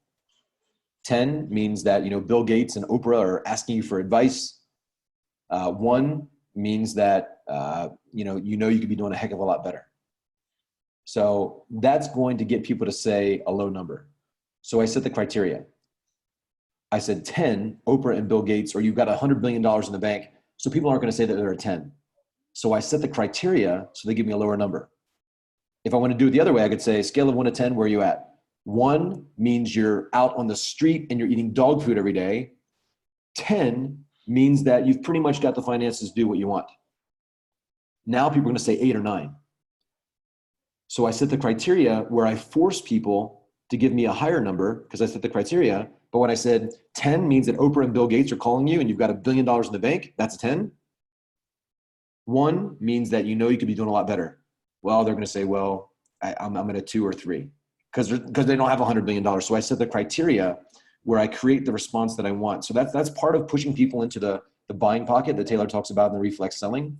So there's a lot of little things that we're doing that can open people up to give us the responses that we want that are going to allow people to influence themselves because we are creating the frame. So this conversation and the analogies will change based on where people are at. So I'm one of you guys right now, I'm challenging your thought process to really listen to what people are saying and not have blanket cookie cutter statements. So that first question that was asked about, what do I say when I get this objection? That's a rebuttal. And so I can give you those things, but 90% of the time, no matter how good the rebuttal is, it's not going to get the response that you want. Oh, and I think we might have lost Matthew. You guys still on here? Devin? Yeah, it looks like we lost Matthew. Okay. So I think we got the majority of his question asked, though. Yeah. Sorry about that, Matthew. I hope that you are awesome, and also get on next week if you have any follow-up questions. So you want to keep this train rolling? We have a few more questions, Eli. Your call. Let's do one more since we're already, I guess, 17 minutes over. My answers tend to go long, and so one more question will probably do it. They're incredibly in depth. It's awesome. Okay. So we got a few. Well, the next one was Daniel Grimmett. So, I mean, if we're just keeping it fair, hey, Alex Castro, I'll get you on next week, dude. If Daniel wants to do this. So, Daniel, you know the question, man. You down the clown? What's up? You want to talk? All right, cool. I'm going to let you talk. Daniel, what is up? I think there you go. Hey, can you hear me? Yeah, you have a great voice, man. Oh, thanks, man. Appreciate it. Yeah, well, cool. Thanks for doing this and having me on. So my question here is, I seem to do pretty well getting through the sales conversation, and then at the end, I seem to kind of fumble a bit when I'm giving the offer. Like they're not, even though I've surveyed, I'm giving them all, like the 3 steps that they need to solve their problem. They're either confused about it or like there's way too much stuff underneath to where they're like, okay, I get these 3 steps will help, but like they need to know a lot more, I feel. And then I end up talking. These are techie people, by the way. These are music producers. What is your offer? What's your offering in? Yeah, so I help music producers land more clients. So working with artists. And so also, but relating back to one of the trainings we did a few weeks ago now, or at least a month or so ago, again, we want to be problem finders and problem solvers, not product pushers.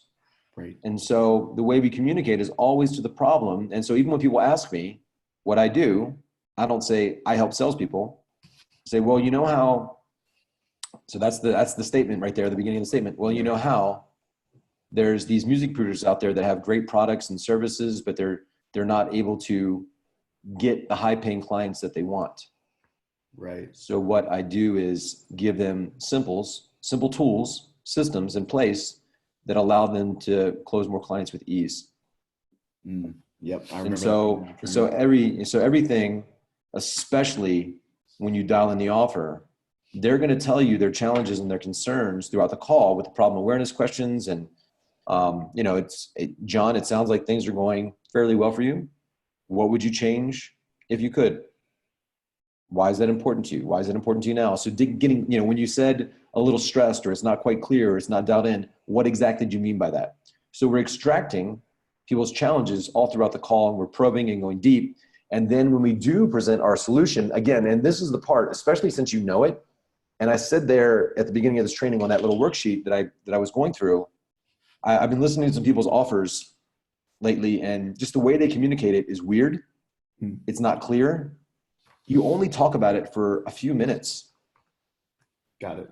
And but each word has to be really clear, and you're using their specific concerns based on the fact that you said, well, you know how you've got this challenge. Well, that's why we have some tools. Without going into all of them in depth, they're basically these 7 tools of this that will help you with that. And you know how you have that challenge of this that will that. If you had those tools in your business, do you feel like that could get you where you're wanting to go? Yeah. Which one of those tools do you think you need the most in your business right now? So I'm framing out. So in the close, and we'll dial this in more next week. That was some of the later things that I had on there. But first, some of you are getting objections and concerns. Your offer is not dialed in, or you're weird, but I can tell. And Matthew, if you come back and listen to this, you should recognize how Daniel is communicating, and his voice and his tone much more effective than how Matthew was. I hope you guys can all hear why. The cadence and, the slowing down. So your cadence is great. Really getting people associated. Is what you have like super techie? Like, is it confusing to begin with? Not really, but the people themselves are overthinking techie people. Mm-hmm. And so the way that you communicate with these people in a DISC profile, don't know if you're familiar with that. There's D, I, S, and C. These people are probably more S and C.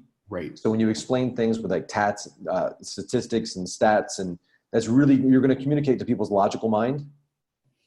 Yeah. A bit more, which is interesting. These people are artists. They're in the artist world, but they're the logical part of the art. Yeah, when they're making creative decisions, it's definitely emotional. When anything business, they seem to switch to that logic. And I want to make one point here.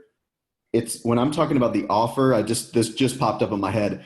It's the part where I get tripped up more is almost not the offer itself, but it's well, cool. How does it work with you, Dan? And then I start getting into, well, yeah, so there's like a group portion, then there's one-on-one, and then there's some materials you go through. That I think seems to be where I'm tripping up, and they're just like, well, this sounds like a lot of stuff. Awesome. So you be the prospect. I'll say, well, that's great. Well, would you like me to show you exactly how this can help you? Yeah, sure. Awesome. Well, can you, first of all, draw something out? I love talking to creative people like you. And I think that we often think visually. I think it might help you if I kind of help you just draw something out. Do you have a pen handy? I do. Awesome. You're going to want to draw a triangle, kind of like a pyramid, pointy end at the top, base at the bottom, just like a pyramid. Got that? Yep. And so, and Daniel, what would you say the 3 parts of the program were? You said basically. It's basically brand offer marketing.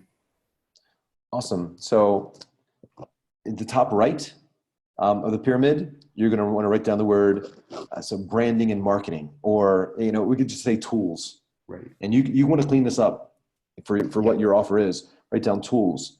So there's so many different tools in a business, kind of like a toolbox. What we've done within this program, tools specifically around branding, so that people know, like, and trust you in this field, and marketing, because if nobody knows who you are, then you could have the best music in the world, but if people aren't connected to it, if it's not marketed appropriately and in the right light, you're not going to have the impact that you want. Does that make sense? Yes. About that, and I'll say it's a this so that you can that. Right. And to remind them, you said that right now not a lot of people know you. One of the tools and example in there, there's again so many of them, but what these tools, specifically one like this, is going to allow you to that. If you had that, do you feel like that could get you where you're wanting to go? Right. And so I'm explaining like back into their challenges. And so I'm getting some commitment there. I'm going to talk about each one for a few seconds. And I'll say, well, then, okay, Daniel, to the top left, you're going to want to, let's say, clarity, or would you say it was branding, marketing, then what else? Brand marketing and offer. We'll say your offer. Top left, write down the word offer. So how you brand yourself, how you market yourself. Next is how you package that to the world. So the packaging, Prince, Michael Jackson, these were musical brands that were packaged in a certain way that a certain audience. They went deep and then they went wide. And so if we helped you with your offer right now, you got this. So I'll talk about that a little bit. And I'll say, does that make sense? And they say, yeah. Are you comfortable with everything we've talked about so far? Yeah. Awesome. The last part at the bottom of that pyramid, and this is really the foundation and what is the reason why we're able to help people get the results that we do. This last piece at the bottom, write down the word support. And so this is going to allow you to reach out, not just have a bunch of videos you go through, but to hop on a call. Because is it fair to say that sometime in the next few months of us possibly working together, that you might have some concerns or some customized challenges that could come up? Does that sound like something that could possibly happen? Yes. So great. So if you had support where we get back to you within 24 hours inside of a Voxer group or whatever you do you feel like that could help you? Yeah. So what I'm doing, and we'll talk about this, drawing out a model where they've got something there, and I might even have them label it. Your $100,000 plan, your, this is the music. So I'll label it. I'll create a handle for it. This is the music production badass motherfucker plan. And so even if they don't close on that call, they look at their desk all week, and what do they see? They see their marketing plan, and they see that it's like something physically drawn out. So we can talk about this more, and I want to, I'll pull some of you out on the next call, and maybe we'll customize this for all of you. But as we've talked about with influence, again, let's go back to the basics. Influence is a transference of emotion, and emotion happens, when we get people to change their focus, reframe the meaning, and shift things in their physiology. And so people moving, when you were a little kid and you were bored, your mom was like, go play outside. Right. For some of you sit at a desk too often all day, drink some water, breathing, do some exercise, you feel different. By them just writing something down, now this selling process, it's collaborative. You're doing something together, and it's creating a connection with you and the offer, and they're drawing things out, and they can visually see it, and them just seeing it, focusing on it, takes away some of the confusion because it's a model that's completely clear. They see there's 3 components or 4 components, and you're going to write a triangle, a square, a circle. And with a circle, you could draw like a cross through it where there's 4 components, or a square where you do a cross through it and there's 4 quadrants. Or you write a triangle where maybe there's like layers to it, like 7 layers, like a triangle like this, at the base level, this, and then at the top, it points to the result that they want. So there's a lot of different ways that we can draw out this model, but it's collaborative. You're walking through people, you're getting them clear, you're getting commitment with each piece. Hey, does that make sense? Which part of that do you think could help you the most? Are you comfortable with everything we've talked about so far? Yes. Commitment, and they can see it. That's going to build some more engagement. And if these people are logical, I think it really, really helps. There's a lot there, and it's only like a 2-3 minute piece of your presentation, but having that so freaking dialed in, because this is where you're now presenting something to them, and a confused prospect will not buy. Drawing it out, getting commitment. If we had this that could help you with that, could that get you where you're wanting to go? If we had a marketing system that had these components in it for your offer and presented you out into the world like this because you said that you wanted that, do you feel like that's kind of what you're looking for? And if you had that, would that get you closer to getting published or whatever they said they want? Would that get you closer to where you're wanting to go? Yes. Awesome. So here's the next part. Is this making sense? Are you comfortable with everything? Where would you like to go from here? And so that's a really powerful question that we went over today, getting permission. Hey, does this make sense? Are you comfortable with everything we talked about? So where would you like to go from here? Yep. Got it. Well, what would the next steps be? And they're giving you permission to now close them. Well, here's how this typically works. And here's what you're going to want to do so that you can. The investment is this, which means that you're going to get that because you know how you said this, and we're going to get you this, so you don't have to deal with that anymore. How does that sound? And so you're going to want to play with that a little bit because, sometimes you make your offer and you're like, it's 5K. Sometimes you want more of a description or a reminder, hey, it's 5K, and that's going to allow you to dial in these tools so we can get you produced in the next 90 days and you not have to deal with this shitty challenge anymore. How does that sound? It sounds like exactly what they told you they wanted. Exactly. Yep. Love that. And so it's hard to say that it doesn't sound good because it's just what they told me they wanted. How does that sound? Like basically it's this investment and it's going to allow you to have what you want without having to deal with bullshit. How does that sound? Love it. Sounds good. Would you like me to guide you through the next steps? Yeah, so I'm keep on getting permission with my questions. And so sometimes you're still going to get some resistance. What do you mean? We're going to help them. We're going to change the intent. Well, I'm sure you've got some concerns here. Would you be open to us looking at them in a different way? So sometimes just talking through it. And I share this analogy sometimes with people, with tongue in cheek. I was an actor for a bit in LA, and I would get in these acting classes, and there'd be such beautiful girls there, beautiful. And I would make some of these girls like my scene partners, and I'd say, hey, we should study lines together. And sometimes we'd study in the daytime, but I realized this at some point. It was like the 7 p.m. rule, or after dark rule. If I continually read lines with a girl, like past 8, 9 p.m., like at night, if we were together doing emotional things together consistently at nighttime, I knew it was a matter of time before we were going to hook up. We were going to kiss, something magical was going to happen. But if we did in the daytime, or if we didn't spend enough time together in that proximity, it wasn't going to happen. And so in these uncomfortable emotional places, sometimes extending the time, energy, and attention. And so would you be open to looking at it? So we're spending, as they've got these concerns, I'm guiding them and I'm strong based on how I'm being present, being powerful, being aware, being warm. There's a book came out a while ago called The Charisma Myth. Don't need to read it, but it basically says this: anybody can be charismatic. Bill Clinton, I should say, Tony Robbins, any of these people, what makes somebody charismatic? It's really 3 things: power, powerful. They're certain, they own themselves. Power. They're present. They say when people meet Bill Clinton, there's a presence. He's so present with people. Power and presence and warmth.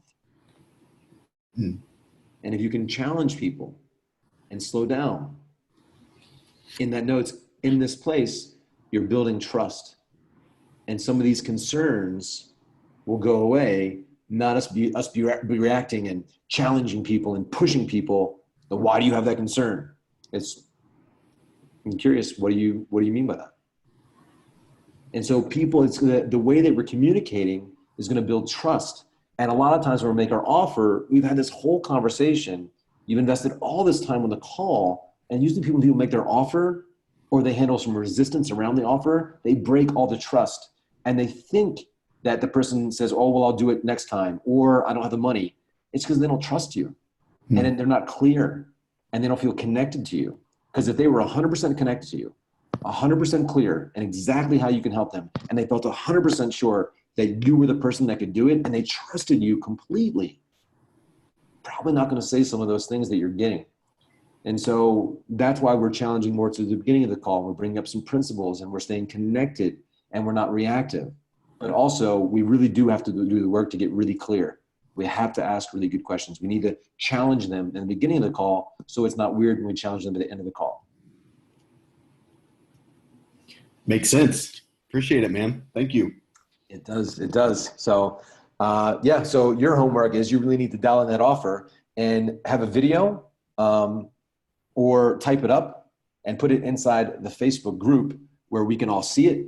And I'll give you some direct feedback on it. We can dial this thing in the exact words, the exact process, so that most importantly, you feel really good. Because right now, with as soon as what you said, when you make your offer, you don't feel good about it. Right. You don't feel certain. And that's all transfer. All sales is a transference of emotion. You are transferring uncertainty. You are transferring lack of clarity because you're not clear. And so you're transferring some weirdness, or there's like some money issues in your psychology. There's something there that's coming out of you. And again, remember what I said, the quality of your life comes down to the quality of your communication, which means you're responsible, and the quality of your communication is the response that you get. So we don't blame our prospects for having this concern.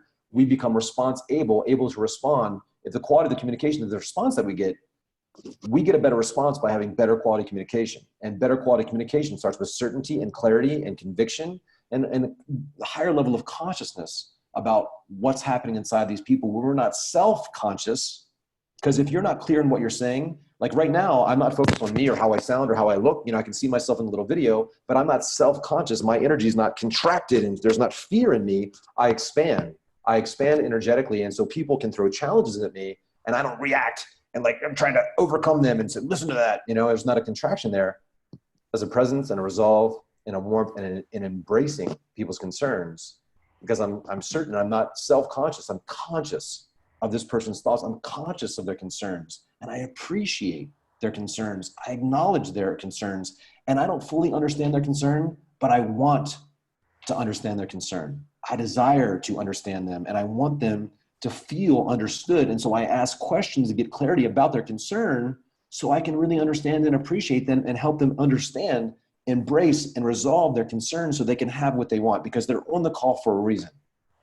And so that's what comes out of me, because I'm not focused on what I'm going to say, but that comes out of me in an authentic place because I've done the work.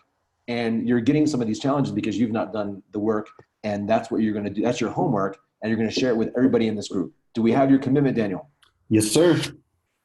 Have I sold you on getting this offer dialed in so that you feel good about it, so that you can make more money, which will allow you to help more people, and you can really be a master of influence, because that's who you want to be, isn't it? Yep, it is. And So something that I just made a connection that you brought something up. Right now, I have some uncertainty around my client fulfillment stuff. So Yep. I think that when someone asks me on the phone, how does this work? That lack of clarity is showing up there on the call. It's huge. And we talked about this in one of the first calls. It's, people, it's got to be, before every call, what allows me to sell so much for Tony, what separated everybody else was my belief system. And a belief is a feeling of absolute certainty, like conviction. It's like in me, like 100% certain. If people do this, they'll gain. You need to write down 200 benefits. You'll get stuck at 50, 200 benefits of somebody following your program. They'll gain. And then write down 200 benefits if they don't. They'll lose.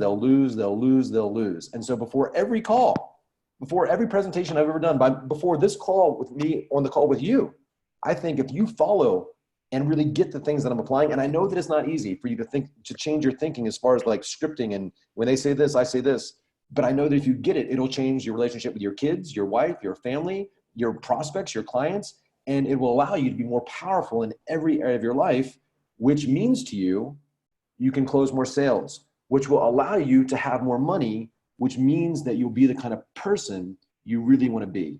And that's what you're committed to, isn't it?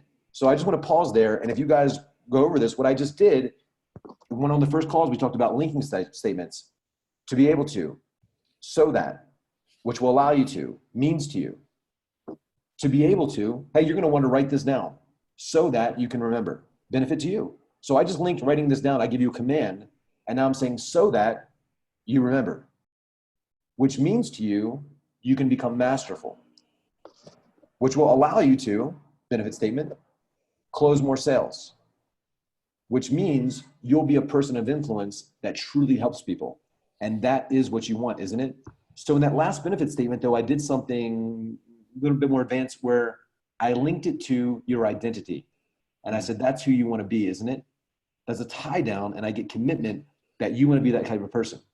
And so to be able to, so that means to you, so that you can get your music out there, which means that you're going to be a star of your industry, and that's who you really want to be, isn't it? So I'm linking it with these benefit statements. And we talked about that before. And I said that there's so many tactical things, but the way that for you to get this is to really just be on these calls. The fact that you're here listening to me, and I'm breaking down some of the psychology and some of the tactical things. And so I don't expect you guys to get all of this overnight, but if you're getting consistent concerns, realize this, that every no person has a yes person inside of them. And it's not the quality of our clients necessarily. Sometimes you are talking to the wrong people, but we need to be responsible. We can't be a victim to things not going our way. We need to be more clear, more certain, more concerned, more empathetic, more understanding. And that gives a responsibility. Again, response able. We're able to respond.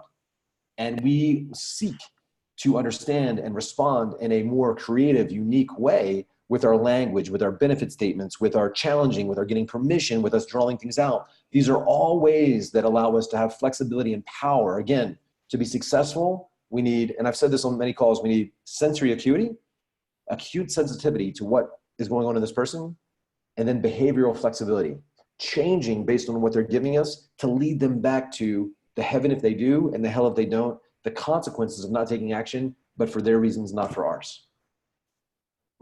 Love it. Love it. Rant over, mic drop, boom. Yeah, mic drop. So I'm into this stuff, but yeah, and I figured that's why we'd only have time for like one more question, because I tend to go long in my answers. But you got your homework, and you're going to do that. So that, in order to, means to you, because that's who you want to be. You're going to do that so that you remember, in order to master this, which means to you close more sales, which means that you'll get to help a lot of people and be a powerful person of influence, because that's what you want, isn't it? Tie down. So you're, and I'm doing it very deliberately and almost kind of cheesy right now, but when I do it on a sales call, it's very subtle, and I'm getting buy-in. And you're going to want to get really clear around all of that. And will you close every single sale after you master all this? Probably not. So don't, get curious, but you're going to close a heck of a lot more, and you're going to feel a heck of a lot better, and you're going to be more connected, and you're going to be more skillful in everything that you do as it relates to your communication. And again, the quality of your life comes down to the quality of your communication first, how you communicate with yourself, your own clarity, your own certainty, your own belief system, your own outcome, your own needs, your own focus, your own language, and your own meaning that you attach to things, your own physiology, how you influence yourself, but also then how you influence others. And to fill ourselves up energetically, mentally, emotionally, with a sense of purpose and meaning and fulfillment and connection and conviction about who we are, and wanting to share that with people. I was the best salesperson for Tony Robbins, not because I wanted to close tickets. Of course, I wanted to be number one. Of course, I wanted to make money, but I was like, I want to expose the world to this experience that I had, because I knew it could make their life better. I had an experience with this content, and I wanted to share it. And I really did believe that if people bought into it, it would make their life better. And I came from a place of wanting to share something with people that I knew could help them. And again, of course, I want to make money, but that wasn't my primary driver. It was, really finding out if I had something that can help people. And when people told me their problems, I was like, you've got to do this. And because I built trust and I listened to them and built enough connection, I got permission to make a strong recommendation on their life with money they didn't have, time they didn't have. After 45 minutes with me for the company, I'd convince the whole company to give me 4 days of their life, often shutting down their company and investing at least a few $1,000s because they paid for the ticket, hotel, flights, things like that. And I'd get entire companies to do it on a 45-minute presentation. Wow. Why? Because I went deep, So yeah, car lots would shut down for the weekend. That's when they make money. Banks would be like, man, maybe we can get off this day. We can do this thing. And these were like corporations, people where they said it was impossible. And we consistently made this happen. Love it, man. Appreciate you so much, dude. Thank you. Yeah. Anytime, brother. Looking forward to seeing your offer clearly drawn out. So I'm excited to do it. I have you on video consenting, Mr. Daniel, and agreeing.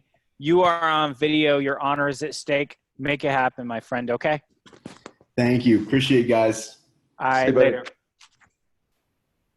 Okay, well, Eli, I just got finished looking up local acting classes. Yeah, there you go. I'm totally joking, totally kidding. But Okay, so we're looking good. I know that you and I, after we get done with this, Eli, I'm gonna create a new link for us to have our meeting. But did you have anything else you wanted to go over with these guys? That's it. Guys, Devin and I talked about this. We want to create so there's this phrase in self-development that what we focus on expands. What we focus on expands. When you focus on your problems, you get more of them. When you focus on what's wrong, it seems like more of that shows up. The RAS, the reticular activating system. So there's so many things. Like when you get a car, you notice that car everywhere. So we want to focus on wins, on successes. We want to bombard our unconscious, our other than conscious mind for abundance and success and get out of the scarcity. So we're here to talk about challenges, but we also want to create a celebratory environment. And so I would love it if inside the group, when you close a sale, post something. When you get a win, there's been some testimonials, there's been some people offering feedback, some challenges, some concerns, but we're also when you're getting wins, like start posting those wins inside the Facebook because we want to celebrate you. And other people are going to see what you're doing. And getting your name out there into the world as a professional, somebody that's taking this content and not here just to accumulate more knowledge, but to implement more action. So you're going to send a message to the world that you're a winner and a successful person. So we want to create that culture for everybody here where we can all learn from and be led by your example, not just, the traffic and funnels people or me or whoever, but really positioning yourself as a person in the world of influence who's taking action and getting wins. That is going to put a certain amount of energy and attention on you and to the group. And again, what we focus on expands. So we want to expand the level of success here in this environment. You guys are invested in this program for a reason, and I want you to get the most out of it. So we all show up powerfully, and I want you to watch other people's videos. When Daniel posts his video on his offer, I want you to watch it. Give him some feedback. How does it land for you? Because that's going to allow you to get more clarity as you go through the same process yourself. And I'll be in there. Devin will be in there. We're giving you some feedback here and there. But yeah, let's make this a celebratory environment. So as you're closing sales this week, next week, and the weeks ahead, start posting wins, and it'll make everybody here better, and we'll get more out of it forever.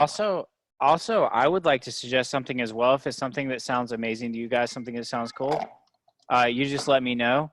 And Eli might want to participate as well. We'll see. But I think if you guys want, I'll do a once or twice a week live video where I get on there with you guys and play the dumb prospect, so you can try it out on me. You know what I mean? Awesome. The prospect that just don't know nothing about nothing. So you can try it out on me. Cause I'm not really in the place to be given advice like somebody who's very established like Eli is, but I would love to just be a buffer if you guys need it. Anything to help you guys. I've been with the Sales Mentor for almost a year and it gives me so much joy. I know it gives Eli joy to see you guys doing well and enjoying the content, but not only that, executing it. Execution is so important. And we're going to make this happen. So if that sounds like something cool, then that's great. And also, I think I personally, Eli might agree with me, but I think you guys a lot of you should put your offers in there like Daniel's going to do. I think people should buffer the offers. Yeah. And if you don't put your offer in there, what that tells me is most of you are embarrassed for your offer because you know that it's not tight. So if you're not willing to do it, that says something. That also sends a message to the world. You should be proud of your offer. You should be so proud of it that you want to scream it from the mountaintops because it's so clear and so powerful, and and you believe that it can help people. And so if you don't put it in there, it's because you have some fear or embarrassment. You're ashamed of your offer. You should be proud of it. And so you should put it in there and be open to get some direct feedback on it, because if it doesn't challenge you, it won't change you. And so again, that's why I say sales, influence.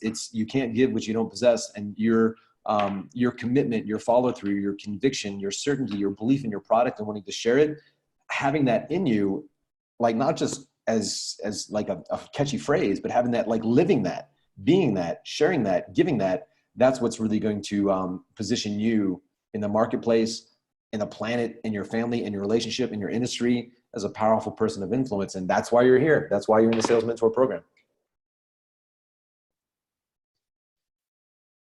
So do it. Do it. Do it. Do it. Yeah. All right. Well, are we about ready to call it, Mr. Eli Wilde? Yep. And I'll hop on with you afterwards. But everybody here, thank you so much for being here. I look forward to seeing you in a couple weeks, or a week or two, or whenever we're doing. I think first, I guess when is the next one, Devin? What's the next? The next training? one is August 6th at 1 p.m. Central Standard Time. Awesome. See you August guys 6th. In a couple weeks. Yeah, perfect. looking forward, guys. Thanks so much for being here. I honor you and I appreciate you. And I look forward to seeing you in the Facebook group and on our next training. All right, guys. Bye. See you. Bye-bye.